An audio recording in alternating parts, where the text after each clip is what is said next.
So what if I told y'all Gargoyles was based on a true story? About to ruin a lot of childhoods today with this one. Or maybe I'll be excited. Who knows? If you didn't watch Gargoyles, a show that came out around the 90s, I watched it like the 2000s. And they still show it to this day, I believe, on Disney+.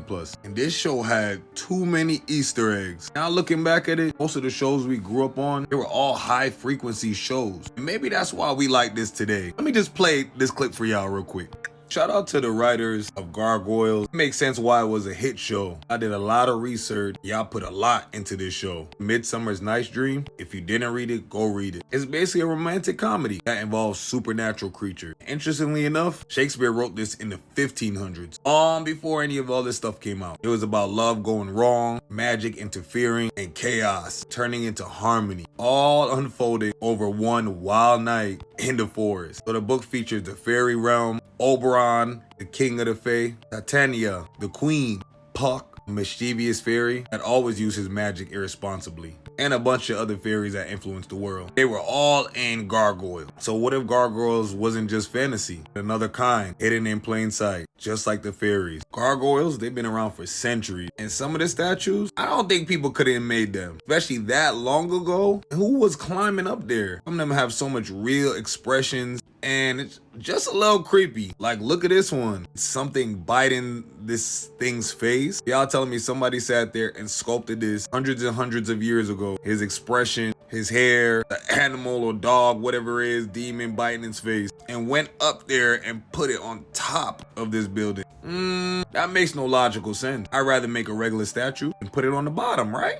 But that's what they do. Hide in plain sight. And funny enough about this, centuries ago, everybody believed in gargoyles. Modern day people, we don't really believe in them anymore. So of course they probably go under the radar. They all have the same concept. Let humans believe you're a statue. Gargoyles were placed on top of churches, castles, really any important buildings back in those days as protectors. Allegedly, they were there to scare evil spirits away. It is said gargoyles were once living beings, but they was cursed into stone, very much like the TV show. Another concept, they're called the Watchers, and they only come alive when people are asleep. But clearly, none of this came from anybody's imagination. Only real life and research. Too specific to be random. Gargoyles are literally based on consistent folklore across century and across different nations and cultures. So I think it's funny that Shakespeare was talking about these creatures way before anybody really even noticed, because you guys know the universal rule: everything hidden has to be in plain sight still. Just so when we're ready to see, we're able to see. What I find interesting, gargoyle curse isn't a punishment. It was more like a binding oath between,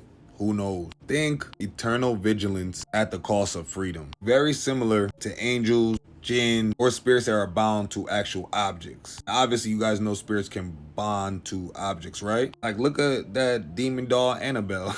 This been happening. Before Christianity, many cultures believed in these local spirits and protectors. Some were animalistic or, like monster type. They weren't cute and cuddly, Another myth about them, gargoyles were very once arrogant beings. Besides Goliath, a lot of them was like that on the show, especially Demona, which I don't believe Demona was a villain, more of an antagonist. I feel like she was more developed from Mystique, had very similar characteristics, besides the blue. But yeah, she definitely had that arrogant energy. It was said some of them are fallen angels or corrupted spirits turned into stone as punishment. But I want to know how the humans bonded with these spirits and actually found a way to, control them or work side to side if they weren't controlled. But the truth is just, they weren't placed on top of churches because they were evil. It was one of those things, you fight monsters with monsters. They believed the gargoyles would get rid of the worst. And protection doesn't have to be pretty. So the curse may not be a curse at all. It might be like a role, sacrifice, but there's definitely something there. Let me know what y'all think in the comments. If y'all want to hear more about this show Gargoyles and how it pertains to today and how it's basically based on a true story. So shout out to the writers and the creator, because you ain't slick. I'm on to you, sir. Also, I don't know if y'all heard, I'm trying to bring back Gargoyles as a live action show or movie. And I'm like,